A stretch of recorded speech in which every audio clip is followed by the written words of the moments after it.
mudanayaal iyo marwooyin ku soo dhawaada barnaamijka Hormood. Barnaamijka Hormood waa barnaamij ka baxa website-ka warcusub.com oo lagu wareysto Soomaalida magaca leh ama horumar ka gaartay dhinaca siyaasadda, waxbarashada, ganacsiga iyo wixii la mid ah. Maantay barnaamijka Hormood waxa marti noogu ah Ubax Cabdulaahi oo Soomaalida badankeed ay taqaano. Laakiin maanta waxaan rabnaa si qaas ah inay isku barto website-ka warcusub.com iyo dadweynaha ku xiran. ubax ku soo dhawo warcusub.com marka horeysa. waa mahadsantahay Xasan iyo warcusub intaba. ubax waxaa tahay qof Soomaalida Norway aad u taqaano, waxaa tahay siyaasiyad ka tirsan xisbiga shaqaalaha, waxaad noqotay xildhibaan ka tirsan baarlamaanka Oslo. Maanta waxaan rabnaa inaad si qaas ah isku barto website-ka warcusub.com iyo Soomaalida ku xiran website-ka. Soo dhawo. waa soo dhawahay waana mahadsantihiin. Su'aasha koowaad aan ku weydiin lahayn waxay tahay ubax, warbixin ma naga siin kartaa goorta aad timi Norway, waxbarashadaada iyo shaqadaada iyo guud ahaan wadadii aad u martay horumarka aad ku tilaabsatay oo aad ka gaartay wadanka Norway? Okay. Inta aan su'aashaada kaaga jawaabin marka hore waxaan salaamayaa Soomaali weyn meel kasta ay joogto, especially Soomaalida reer Oslo, reer Norway iyo Soomaalida website-ka warcusub la xiriira. waxaan idin leeyahay sanad wacan wanaagsan. ilaahay 2016 nooga dhigo sanad kheyr qabo, sanad barwaaqo qabo. haddaan su'aasha dib ugu soo laabto, aniga halkan waxaan nimid 1994 waan nimid dalka Soomaaliya. waxaan ka soo tagnay 90 markuu dagaalka dhacay. waxaan xasuustaa maalintii reer Madiina aanu ahayn,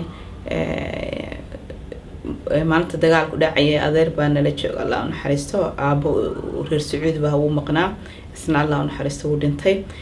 waxaa la yiri dagaalkii Madiina soo gaaray xogaa, waxaan u sii gudbaynaa Afgooyo laba week ka bacdi waan ku soo laabaneynaa. welina may dhicin ilaa iyo naantii weli dalkii dib ugu maynaan laaban. laakiin since 94kii Norway Oslo ayaa waxay noo noqotay second home noo noqotay. ilaahay nagu nabadgeliyay oo wax meel wacan ilaahay nooga dhigay. halkan markaan imid dee waxaan ahaa markaa ayaan secondary Jamaal Cabdinaasir aan dhameeyay. saan kuu sheegayna wax documentary wax aqoon ah meelaan soo qaadan markaan soo baxaynay. so halkan markaan imid waxaan rabay inaan waxbarashadii inaan sii wato. weligay caruurnimada waxaan jeclaan jiray inaan caafimaadka barto, aan dhakhtar noqdo. dan halkan markaan imid ayaa markaan luqadii 7 bilood gudaheed ku bartay, aan u sheegay iskuulka advisor-ka inaan dhakhtar rabo inaan noqdo.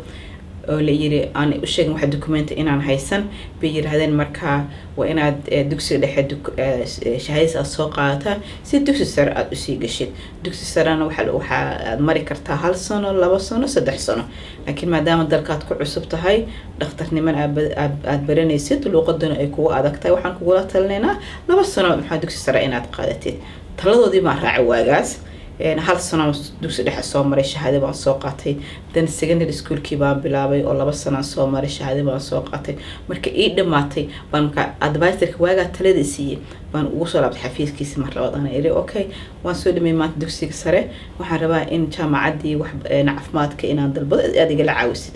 so inta warqada saa u fiiri wuxuu yiri bundooy fiican waad haysataa, laakiin caafimaadka iyo dhakhtarnimo ma dalban kartid, laana waxa ka maqan physics ma haysatid, chemistry and chemistry ma haysatid, laba nooc xisaabta kamid ma haysatid. so intaas iyadoo ka maqanta qofka caafimaad ma baran karo. laakiin waxaan kugula talnay 1 sano kale dib ugu qaadatid oo aad soo xirtid 4 maada ka maqan inaad soo qaadatid. runtii aad baan uga murugooday markuu kelmad yiri, maxay leeyahay already 12 sano ayaan Soomaaliya ku soo qaatay secondary school, 3 sano inta ku soo maray, waa 15 sano ayaan ku dhex meeraysanaya dugsiga sare. markaasaan isaga weydiiyay, waxaan ku yiri okay, hadda shahaadaan haysta dugsiga sare Soomaha, maxaan ku baran karaa, maxaan ku isticmaali karaa? markaasuu yiri wax kasta aad ku baran kartaa, aad waxbarasho aad ku dalban kartaa aan ka ahayn 3 maado: caafimaadka, advocate-nimada, lawyer-nimada iyo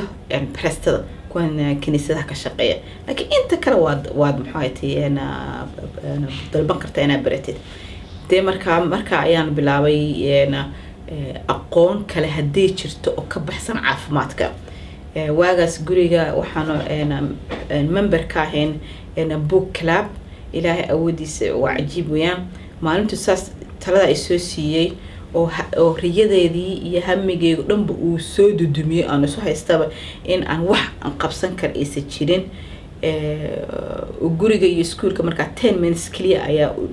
la isku kala socon jiray waxay ugu leeyahay inaan saacado badan soo socdo anoo moodsan oo luuluudayo baan guriga imid postadii baan furay postada waxa ku jirta markaa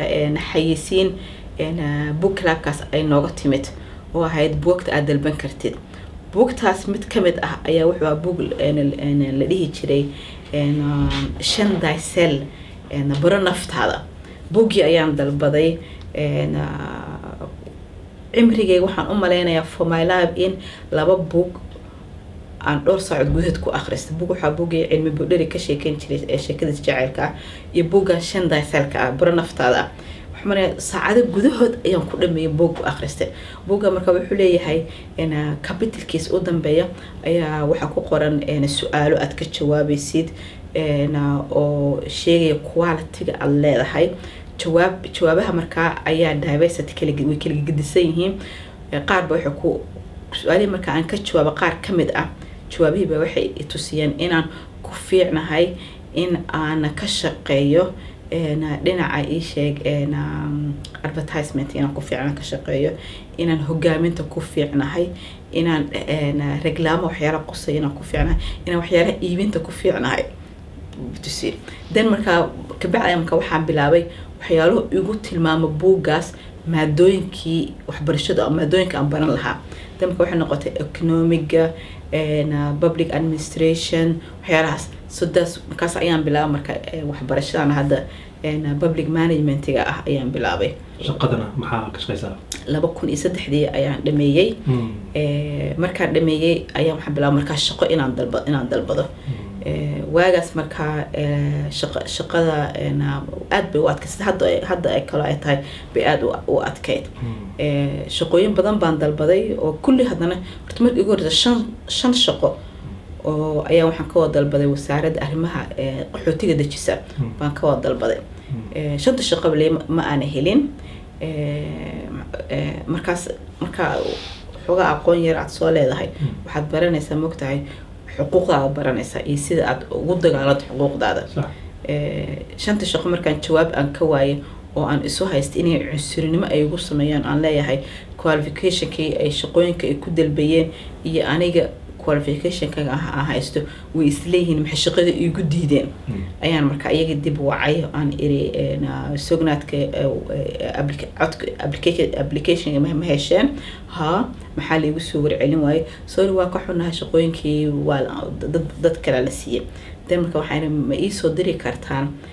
inta qof oo konkurransa isku leen shaqooyinka 5 shaqo inta qof aan iskula tartamayna bay lagu soo diriya iyadoo marka anonymous laga soo dhigay magaca qofkiisa la qarinaya laakiin CV-giisa dhan baa lagu soo diraya CV-ga waxa noqotay marka inaan study ku sameeyo aan isku barbardhiga marka CV-gayga iyo CV-ga dadka ahaa waxaan arkay marka in dadkii aan kula tartamay shaqadaas dad iga aqoon badan inay ahaayeen dad iga experience badan inay ahaayeen qaarkood iga daaweynayeen dad yar oo waxaa maybe 3 qof 4 qof oo kaliya aniga ayaa same level aan ahayn waaga marka shaqada waxa experience ka aan wataa waxay ahayd xanaanada caruurta lagu hayo iyo laagarka laga soo shaqeey bas baan wataa tan waxaan rabaa inaan marka shaqo experience ka aan dagaaltamo waan ii suurtagali weysay system halkan ka jira dhanka shaqada waa systemkaas aad ka runtii u qalafsan weeyaan oo lagu leeyahay shaqada daashid waan experience ka ahaysataa marka hore waa cagsi marka in shaqo ahaysataa ka bacdi marka ay imaanaysa xirfadii laakiin inta waxa ka horweydiina xirfadii adoon shaqo lagu siin waa wax qalafsan weeyaan nasiib wanaag waxaan bilaabay marka si aan ku helo xirfadaas ay rabaan si ku heli karta xirfada already 3 sano waxbarasho soo qaadatay student baad ku fadhidaa hamiga wuxuu ahaa in aad xafiis fariisato aad shaqayso maaha ma doonaysid shaqooyinkii xamaaliga inaad dib aad ugu laabatid marka ayaan bilaabay marka sidaan ku heli lahaa experience kaas ay rabaan meele ayaan wacay oo kamid ahayd xafiiska trida kontuurka oo naaka aan weydiiyay aan eri free will kugu shaqeyn karaa inta taas aad gelin jaamacadda inta dhiganaysay shaqo ina heli kartay in kale macallimiinta iskoolka iyo makaalaha leed maya waxyaalo waxa jirta moogsan tahay dadka halkan jooga ku soo koray oo yaqaana aan u baahnayn in farta loogu fiiqo iyo waxyaalo annaga u baahan in naloo sheego waagaas xataa waagay aan dugsiga sare aan dhiganaya oo advisorka qaladka isiinaha dib baan u fikir aan yiraahdaa why aniga aan information u raadin waay why isaga aan u aamin gareeyay wuxuu ii sheegay oo kale waxbarashada markii hadda aan ku jira jaamacadda sanadka labaad ayaanu ardayda waxay lahaan jirta 10 week oo aspirant free meel aad practice ahaan voluntary aad uga shaqeynayso dadkeeni ajaanibka ahaa inkastoo aan ku yareen maynaan nalooma sii sheegin 10kaas week waxa ay tahay macnaheeda anigu aan ka mid ahayn dadka kale way 10kaas waxay u isticmaaleen markaa experience ahaan iyaga u isticmaaleen for example qof baa wuxuu rabaa inuu ka shaqeeyo bangi inuu ka shaqeeyo rabaa dan 10ka week buu leeyahay waxaan meel free ah freebill uga soo shaqeynaya 10ka week si marka su'aasha waxa uu jiraa waxaan u maleynaa inaad tiri inta wareysiga ka qaaday in macallin jaamacadda ku dhigay adiga inuu ku yiri maartay shaqo adootisa ku heshid waad kaane taas wax yar ma sharaxi kartaa waxayd sanadkii u dambeysay jaamacadda bay ahayd macallimadii noo dhigaysay maadadan arbitradka bay ahayd waana maadada noogu dambeysay inoo dhigaysay ahayd marka iyada ayaa si encouragement inoo siiso bay waxay u tiri dee iskuulka 2 bilood kaliya kaga dhiman samarka kulligan shaqa wada dalbanaysan marketka shaqada ciriiri buu yahay dad qaarkiin dhibaata kala kulmaysa shaqada inay helaan sida ubaxoo kale bay tiri maxay yeelay marka iyada waxay ka waday maadaama aan dee xijaabka aan qabo kale dharkii muslimnimada aan qabo kale inay kuwaas carqaladooyin ay ii keenayaan ilaahan iguma kalifin saan sheegayba waxbarashada ay nooga dhamaatayba summer time-ki u dhamaaday shaqo ayaan dalbaday 5 shaqo ayaan dalbaday 5 shaqo maan waayeen practice ayaan galay practice-ki intii aan ku jiray ayaan naag itaqaanay meel ay dad interview la yeelanayso ayagu waxay ka warheshay in ay rabaan qof Soomaali in shaqo ay siiyaan shaqooyinkii aan dalka markaa imid aan ka shaqeynay shaqooyinka waxay xamaaliga la yiraahdo sida kindergarten kan ka soo shaqeeyay laagarka baan hagaan ka soo shaqeeyay laagar mid arbaadir baan ahaa hotel baan ka soo shaqeeyay shaqooyin xamaali ah weeyaan laakiin markii aad degree jaamacadeed aad wadato aad xafiis arabta inaad fariisato oo mushaarku ku kordho systemka dalkan wuxuu ku leeyahay ma haysato experience haddaan shaqo ku siinayo mana haysan laakiin aan waxaan rabay wixii aan bartay inaan ku shaqeysto waxaan bilaabay marka sidee ku heli karaa experience kaasi marka meel ayaan practice tirida kontur ayaan practice uga soo shaqeeyay ilaa 3 bilood ah naag sheefada markaas joogtay hadda way dhimatay baan wacay waxaan iray dhibkaas haysta ma ku iman kara ma way tir ka shaqeey waxa la ifriisay qaybtan u furaha la baa la ifriisay isla markii sax behandler baa laga dhigay 3daas bilood aan ka shaqeynay meesha hamigeyga waxay ahayd sidii aan isku iibin lahaa aniga ilaa marka adiga shaqo doonta productive aad tahay wayna is iibisa wayna istusisa inay dadkan ay ka maarmeen quality-ga aalada inay doonayaan marka 4 afdeelin bay lahayd meeshaas 4 department bay lahayd 4 department baa mid walba gali jiray oo shaqooyin aan leeyahay dirsan u dhex gali jiray oo ka dhex shaqeyn jiray oo saacadii markay dhamaato waliba aan sii joogi jiray oo inta qosri jiray oo la sheekeyn jiray si ay mid walba ii arkiraado war qoftan kama maarane sidee aan hawlo shaqo aan ku siinaa markii ay ii soo dhamaan rabto 3 bilood oo practice ka ahayd ayaa naagta sheefad waxaan ku yiri hay maxay ii haysaa hadee inuu meesha waa ii dhamaan rabtaa shaqana waa rabaa miisiinaysa shaqo markaas ay tiri budgetka ayaa nagu xun waana ku baahanahay laakiin xafiiska shaqaalaha ayaa wuxuu leeyahay wax la yiraahdo lonestilscoot taa hadii aad soo samaysato oo ku shaqaaleysiinayna lonestilscoot ayaa waxay tahay mushaarkaaga half waxa bixinaysa xafiiska shaqada ayaa bixinaya halfna ninkan qofkana u shaqeynaysa ayaa bixinaysa waxaan dib ugu laabtay xafiiskii shaqada aan dib ugu laabtay أنا إيشي مركان لا هاي هل كان بقى يعني تلبد عن كهلاي ما إيه بلا بكرتان لون تلسكوتك أنا يجنا وحي يرادن شروطها وحي تاي مركان دي لقصينا لون تلسكوت كان أم دلح بلوت وإن لح بلوت كبعدي permanent الشقها كان لا قصيا ناك ندي بقول سلابته مركا وان هي لون تلسكي شقة permanent ميسينسا إذا ما كان يحب بلاد مع لا هاي لح بلوت كبعدي ما قرنينا بشت كسودو نقون دونو إن نقالها يصندون إن أنا شقة فاست أكادي كرني إن كله يجي أنت كروح مهري سنة يو أي إله أمر كيس إنك كلام سنقاني يسوع عضي ولا هاي أنا ملك بتان سنتر ومال حفيز كلا أو بارم كيالو أي عندد انترفيو كل شيء وحي إيش إن بروجكتي حد أي بلابن أو صومالي بدون سا محمد دور ما يعرف مو شكتنا ديار هاو الشيء تلفون كذا ناقت أساسا ناقتهم وعي مركا يعني إلي أنا هي شقدون سواء إن هبلا إكاشكت مش شقة هذا هوا دونينا قول ما انترفيو ما نسا حد وعي ما كان عير هذا معقول ما لك بريم ما كرتا بريد أن أتجي وما نت يقول دم بس براكسيسكا أوكي ما إذا أتجي انترفيو ولا يشين لو بريك بعد واحد شقة واحد شيء صح هب كان شقة أن كسر قلي إله ما هذا إسكال بيجوا سهلة لكن سيستم كان فورماليتي يكون عن السوقين قف إياه قانا أي تبسي جريء أنكسر قلي تبسي النماذج النتورك هاسنا ووح أنا وصومالي وجوبها نحن أنا حفيزك اللي كده سن باكسو شقية قاركود مركا أي شقيين أباهين ولا صحيحين أي هذا شقة أباهنا أنا مقارنة سقف qualification كصوب بحكرة أنت أقانا سيور كليا لكن مركا الصومالي أنا وح نجوا ناكسن رونانتي إن أنا استساع إنه كاي مركو نلوك ميل لا سوغلو ام او كسي بخي ربا انو قف كل ولالكيسا او Soomaali u soo galiyo aan isku sheegno meelaha ay chance fiican ay ka jiraan anaga aan network isku noqono naagta Moller competence ku sheegtay say isku barateen way naagtaasi meel ay ana soo caawiyay interview dad ay la yeelatay nooshka ahayd ha ana still had saaxiibaan nahnay wax weeyaan waa fashkar weeyaan أنا وحياة أي قرقريسي أي إلى تيميد أو بروجكتيال أي ودي أيان كعاوية. أوكي وعاوس مركه هوري أيضا هو كعاوس. وعاوس. أوكي قدرت. وح ونكسن أو لبركرو مالتي لوجد بكرو Soomaali ده. أدي هذا. سا وعاوي. سيادنا لو عاوي. ضدك وين ذلك وان نمد سماها. Soomaali ده عاوس كوبج عليهم. يا ذلك وان نمد عندنا مسوق بين أنا عن نمد. وانو دقنا هني. ده وأنا كقيب نقنا وأنا استحقلنا. وصبرنا إذا مركز أنا ده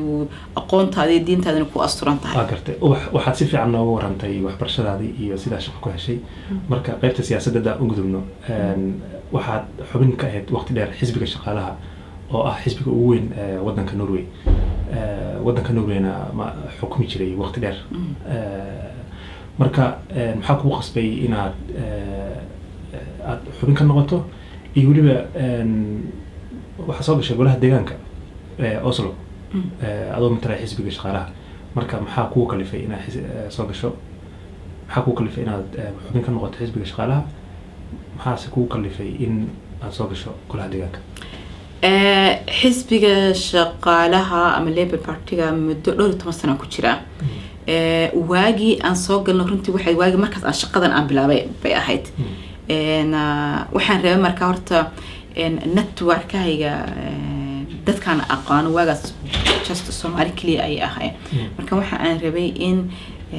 bulshooyinkan kala gedisan inaan barto oo aan network aan weynaysiisto at the same time waxaan kalo aan network ina weynaysiistarabti network ina weynaysiistaan rabay tan kalena waxay ahayd maadada aan soo bartay ayaa waxay public management bay ahayd waxa aan markaa aad xiise aan ugu yeeshay in aan barto systemka dalkan u dhisan yahay ka bacdi marka waxay ku dhalatay hami ah why not inaad ba system gadaashiisa aad soo marto oo aad barato systemka loo soo dhisay dadka systemkan soo dhisay processka ay soo mareen lobbinimada ay gaareen shuruudaha ku gaareen ba marka labaas hami baan lahaa siyaasadda soo galitaankeeda kadib markaan siyaasadda soo galay meelo kala gedisan mas-uuliyad aan kasoo qaatay ajaanib badan uu ku jiro xisbiga shaqaalaha ayaa markaa waxaa bilaaba markaa interest kale oo ah in aan u dagaaltamo aan cod ugu noqdo xuquuqda in dadka xuquuqda loo wada sinaado xuquuqda kama wada rag iyo dumar kama wada xuquuqda dalka dadka halkan jooga ama Norwegian ha ahaadaan ama Soomaali ha ahaadaan ama blocker ha ahaadaan xuquuqda in loo wada sinaado in maxaa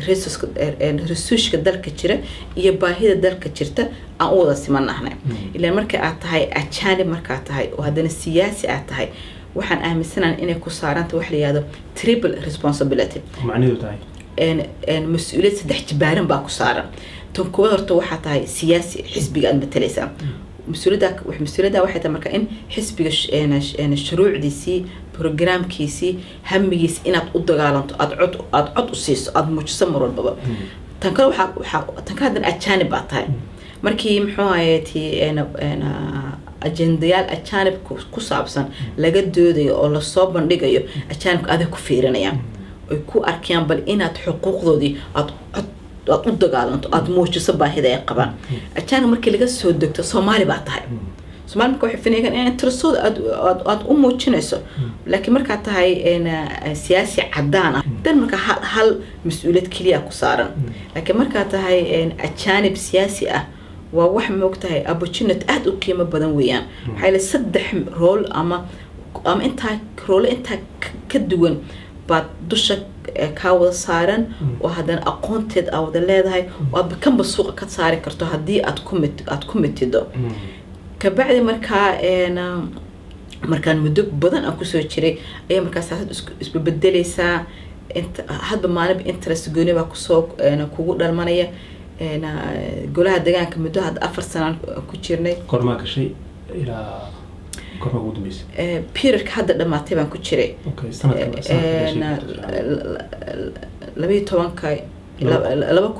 2015 hadda noo dhamaatay 4 sano aan fadhinaa sadad marka 2012 baan fadhiisanay 4 sano oo golaha deegaankana waxa uu la dhigantaa 4 bilood adigoo fadhiyo waqti aad ku kordhiya inta ku jirtay marka maxaa ku qabsamay waxyaalo badan horta arintaas meel badan baan ka hadlay oo dadka raba inay ogsoonaan wixii aan qabtay aan leeyahay halka ka dhageysan Soomaali badan hadda cod ku siisa for example maxaa qabatay inta ku jirtay waxyaalo dhowr horta siyaasadda siyaabo kala gedisan baa wax uga bedeli kartaa debate adoo ka qayb qaato uga bedeli kartaa adoo qoraal soo bandhig waa uga bedeli kartaa adigoo marka cases qaas adiga kuwa inta soo bandhigto waan uga bedeli kartaa aan intaba saameyn waa ku wada yeeshay marka siyaasadda soo galiyana runtii laba omroode ayaan aad u xiiseynay inaan wax isbedel saameyn aan ku yeesho waa dhanka waxbarashada iyo dhanka shaqada dhanka waxbarashada markii drop outska anaga aad bay noogu badan tahay ardada aan dugsiga Vidar Gondaha ama dugsiga sare aan dhameystiraynin oo ka haray percentigeeda aad buu noogu badan yahay shaqada aad baa fartano loogu mudaa inaan uga maqanaanay special dumarka ee shaqada ay ku liitaan labadaas arrimoodba dhanka waxbarashada aad baan wax uga qabtay oo hadda kiis aan markii ugu dambeysay golaha deegaanka aan soo bandhigay ayaa hadda labaad la soo bandhigi doona oo looga doodi doona aan rabo marka in aan lobby badan aan u sameeyo case-kaas waa ardada da'da weyn halkan ku timaada aan beeskooda waxbarasho aan dhisnayn si ay ku helaan waxbarasho anfacda si hadana looga hortago inaysan drop out aysan ugu dhicin laakiin haddana waxaan kalo aan wax ka taabtay inaan wax ka qabto isku dayay aan aaminsan inaan wax yar aan ka qabtay arintan Soomaalida mar walba dhibta oo laga hadlo oo ah caruurta laga qaato iyo hay'adan caruurta oo noqotay topic mar walba soo taagan oo Soomaalida ay ka qayliso case-kii ugu horeeyay aan soo bandhigan arintaa way ahayd aan ku guuleystay waxaan aniga horta dhibkan hay'adda caruurta waa dhib aad u ballaaran weeyaan anaga kaliya nama haysto ummado badan bay haysataa as a system ahaana meelo badan ayaa waxa laga laisku dayay in laga bedelo waxbarashada Banabank waxbaa laga bedelay shaqaalayaal badan baa shaqo la siiyay oo in Banabank ka shaqeeyaan oo ajaanibka ah laakiin systemkan Banabank waa system anaga naga weyn weeyaan waa system rigid ah weeyaan annaga cageena ku soo raadsanay dan waa inaan marka annaga fiirina sida uga bixi kartaa tan aamisana ayaa marka waxay tahay laba wax weeyaan tan koowaad horta waalidku waa inuu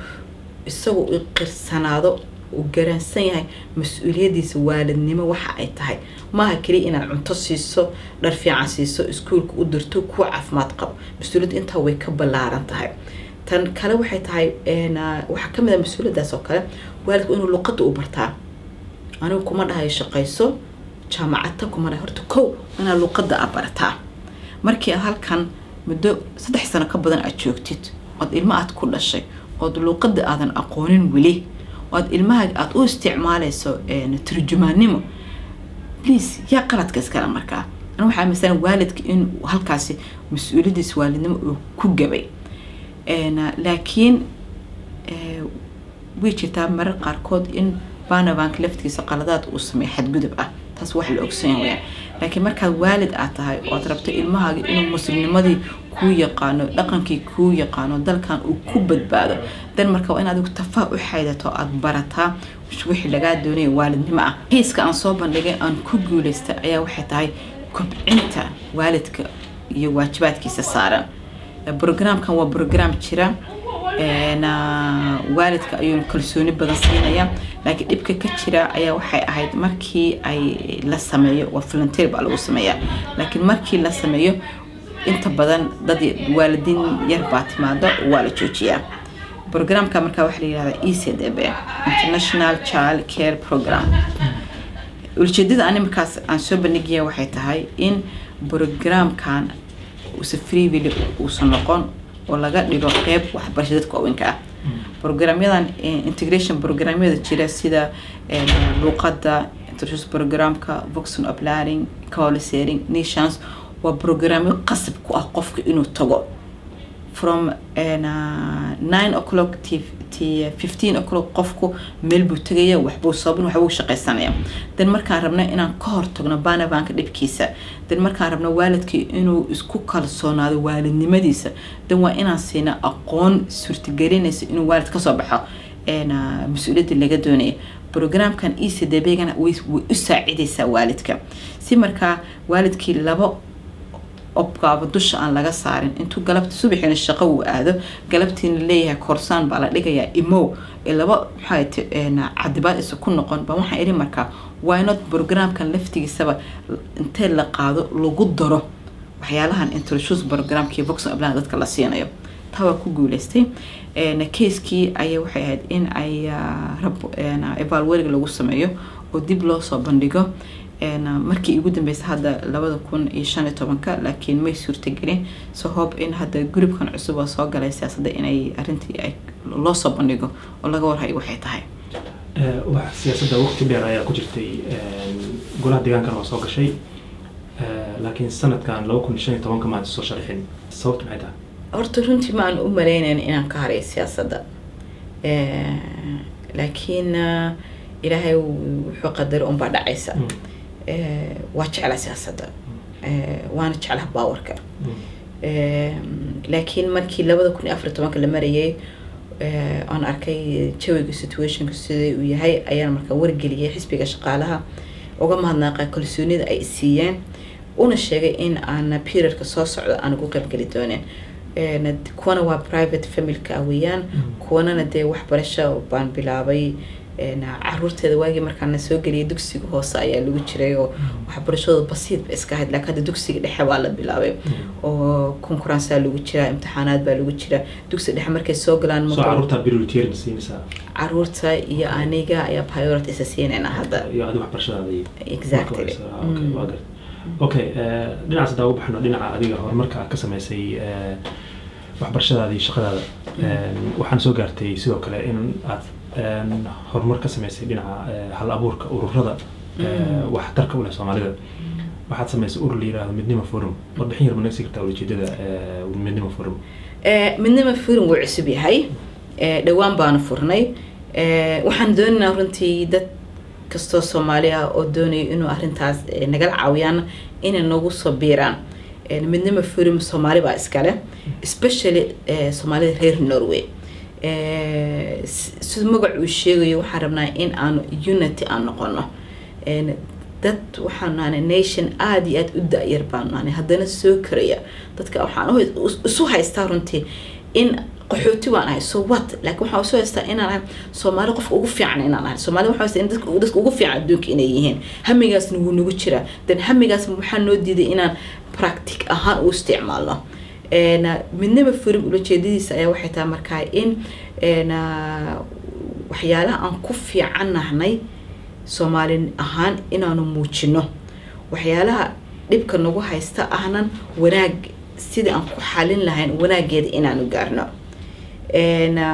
Soomaalida Oslo reer Norway hadaan nahay bulsho yar oo aad u kala fiirsan baan nahay waxaan isku keenin laanahay sidii wax samhol isku kaayahay waan isku keenin laanahay carqaladooyin badan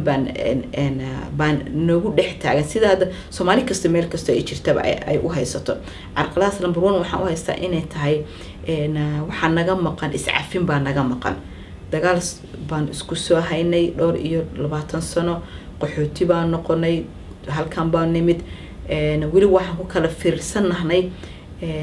عفين أنتاس بوقتاس باولنا ندم قنيسة لكن هدي أنو نبني مفهوم أنو كهذا بوقت وحايت هاي وناجا إلا ذا هدانو بوقت أنو داوينو وقبيل كويان قبيل بانسكسو ديني وانو استحومان لكن هدي أنو نبكي أنو موتشينو أنو كهذا لا هذا وقت هاي أفكاس بالله هذا وحبل لقى مقبته واي أبح sanadkan 2015 waxaad casuuntay laba dumar ah oo aqoon-yahan ah oo aad muhiim u ah bulshada Soomaaliyeed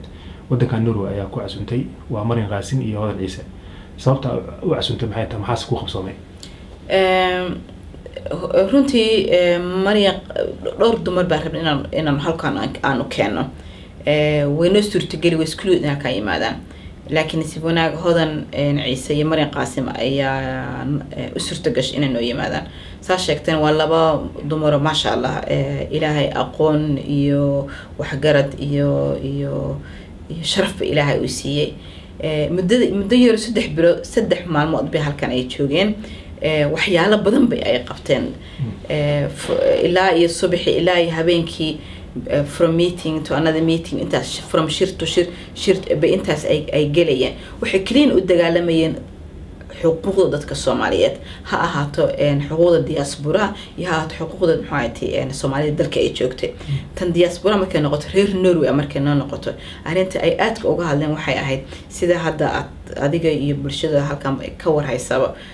waxa hadda la soo saaraya integration mailing waxa yiraahdo integration program integration cusub ala soo saaraya arinta bay ka hadlayeen marka in hadii isdhexgal waara hadii dawladda Norway ay doonayso in la gaaro damo inuu labada dhan u ka yimaada inaan la dhahin kariim ajaanku inuu soo dhexgalaa cadaanka inaan la dhahin laakiin labada dhanba ay isku dayaan sidii la isku dhexgali lahaa waa in facility badan la sameeyo sida dhanka shaqada dhanka waxbarashada hatta even waxay ka hadleen caruurta la qaadanay hatta way ka hadleen maalinta baarlamaanka shirka ay ku lahaayeen ilaa iyo 3 saacadood bay daldalmayeen oo hadlayeen xuquuqda baarlamaanka Norway bay tageen صح oo waxay la kulmeen laba MPA bay la kulmeen oo xisbiga mid xisbiga ka socotay mid social democratic ka socoto u dagaaltamayeen xuhaayati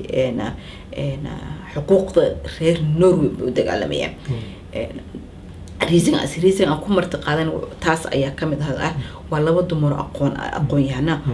haddana diaspora background bay haystaan oo ay garanayaan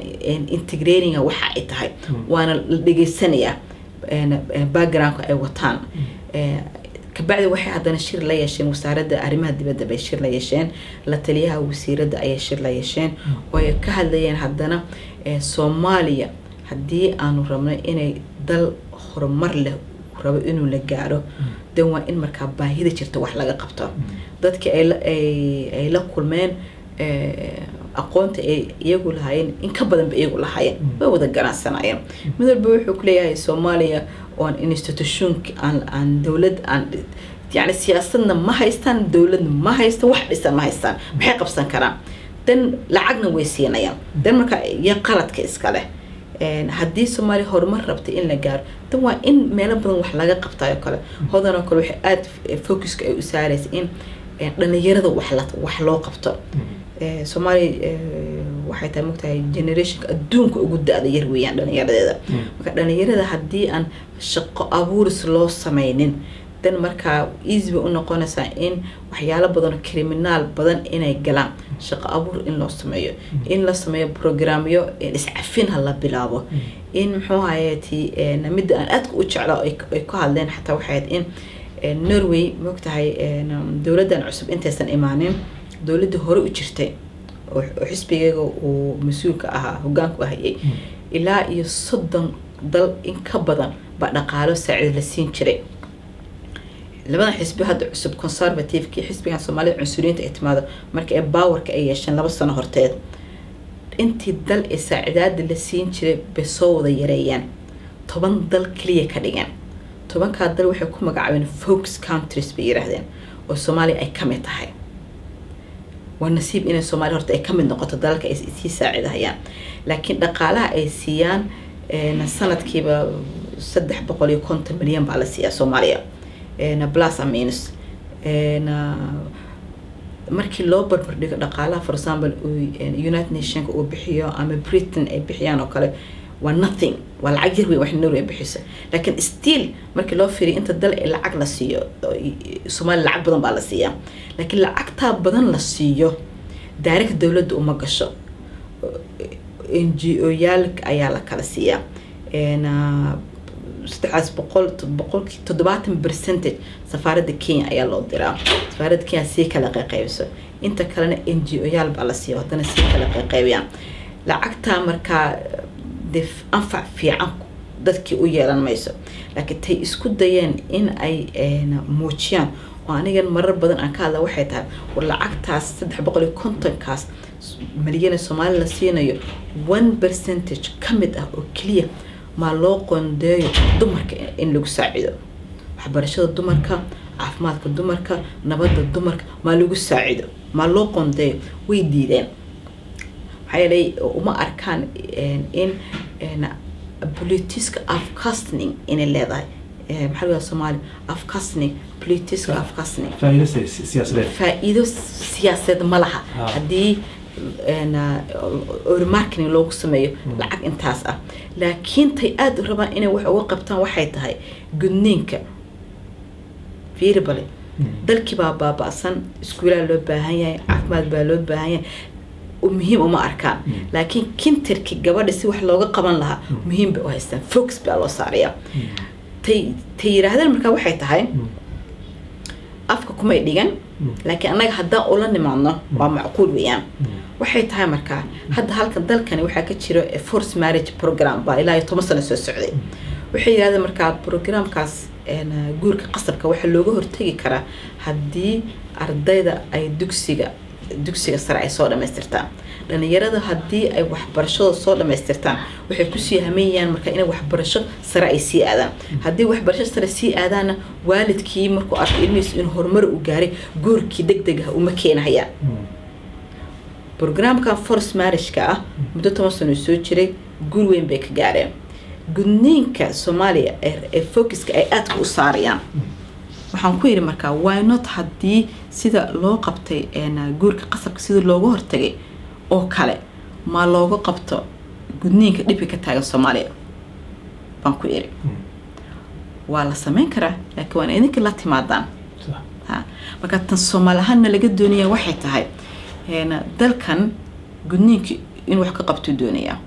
laakiin ad hoc tilta projecti wacyigelinta ah way fiican tahay in la sameeyo لكن لا ما قصنا ولا وعي قلنا يا دتك هو يبادية كنور أو دقالة عن هيسن أو عريسن ميا ده هيسا جورك تشوش هديسن حكوا ده جنين كتشوش هدي وأركت جنين إنه يبقى أوقف عن قبل اللي هو جرسنا يو مركا وحا وناكسن إن dhowr programyo laysku wado haddii iskuulaad badan la dhiso haddii xarun caafimaadyo badan la dhiso den markaa hooyadii baadiyaha joogtay gabadheeda markay jaanis waxbarasho ay hesho jaanis caafimaad ay hesho haddana ay socdaan wacyigelintii dhanka kale ay ka socda wacyigelintii gudniinku inuu xun yahay dan aakhirkii wax baaba ayay noqonaysaa markaa soomaalida arrintan aadka ugu mashquulsan waxaan kula talinayaa in ay wacyigelin kaliya aysan ku ekaano ay sameeyaan waxyaalahan kale oo dadka faa'iido badan u keenaysa dalkan way doonayaan haddii aan ula nimaadno projectyaal caynkaas oo kale ah okay makara dhiciyaan marka gabdhahan aqoonyahanada casuntay ma u sheegan wasaaradda arrimaha dibadda in xarumo caafimaad la sameeyo arrimo kale la sameeyo oo aan lagu mashquulin kaliya maaragtay gudniinka arrintan gudniinka iyo sidaan ay rabaan in wax looga qabto waa shir gadaal ka dhacay markay iyagu tageen bay ii waceen aniga iyagoo rabo marka inay i weydiiyaan sidii ay ahayd siduu arrinta ku dhacmatay marka annaga midnimo ahaan baanu la yeelnay wasaaradda arrimaha dibadda baanu shir la yeelanay literature huusaha maxaa ka dhacay literaturska waxaa ka dhacay debate ku saabsanaa issuegan dumarkii xuquuqdooda oo af ingiriisi looga hadlayay oo runtii la igu yiri one of the best debates oo dhacmada ayay ahayd waagi hore moogsan tahay markii arrin Soomaali laga hadlayo dadkan kale ayaa soo abaabulayay jiray iyagii baa hadli jiray annaga dhageysan jirnay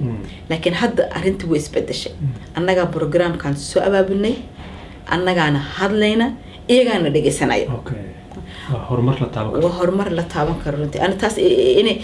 ma ogsoonin inay jirto laakiin habeenkii u debate-ka jiray baa la ii sheegay la yiri tan oo kale wili hor uma dhicin in annaga naloo yimaado oo nala dhageysto waa annaga wax dhageysan jirnay haddana markuu debate-kii uu dhacay ayay journalkan Afton Post-ka interview ay la yeesheen Maryam Qaasin iyo Hodan Ciise maalinta debate-ka dadkii isugu yimid runtii waxay u badnaayeen Soomaaliba u badnaayeen hadana dhalinyaro ah hadda generation kayga cusub hadda Soomaalida noorga waxaanu ku nahnay the youngest generation baanu ku nahnay minority kama hadlayo national minority kama hadlayo minority qaxootigii ku soo gaban ka hadlaya annaga ugu da'yar annaga ugu badan laakiin generation kayga hadda koowaad baa 18 ka soo gaaray subxaanaka ka dhamakar generation 2 baanu soo galnay laakiin haddana generation ka cusub wuu ka fiican yahay markii loo barbar dhigo Pakistaanida iyo Iraaqiga iyo Sri Lanka oo kale waxay dhanka waxbarashada ku soo bateen shaqada ku soo barteen aad bay u fiican yihiin ubax waxaan maraynaa hadda gabagabadii barnaamijka hormuud waxaan jeclaan lahayn su'aal u dambaysa inaan ku weydiino taa oo ah dadka videogan daawanaya maadaama aad aqoon-yahano tahay siyaasad ku jirto waqti dheer fariin guud hawada u marinaysid ma jirtaa horta mar labaad waan idin mahad celinayaa Xasan iyo war cusub intaba laba fariin ma fariya tan koowaad waa reer Norway reer Oslo annaga shakhsi ahaan iyo midnimo firim ahaanba waxaanu doonaynaa sharafta Soomaalida inaanu kor u soo qaadno inaan magacayaga Soomaalinimo inaan lobby u sameeyno aan muujino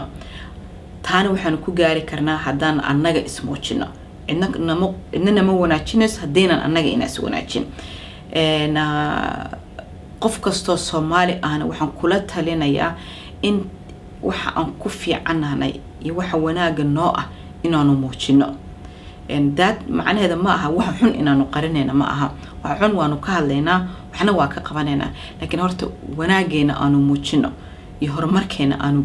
horumar aan ku gaari lahayn haddii arrimahaas aad xiiseynayso oo reer Oslo aad tahay nagala soo qayb gal midnimo forumka tan kale guud ahaaneed aan Soomaali aan leeyahay waxay tahay horta sanadkan cusub hadda noo bilowday ilaahay sanad qeyr qaba ha nooga dhigo sanad Soomaaliya guul gaarta Allah ha nooga dhigo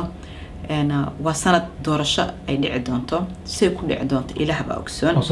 oo Soomaaliya ah doorashaas dhici doonto ilaahay ha nooga dhigo doorasho nabad ku dhacda guulna aan ku wada gaarno horumarna noo horseeda waxaan kaloo Soomaalida adduunka joogta aan ka codsanaya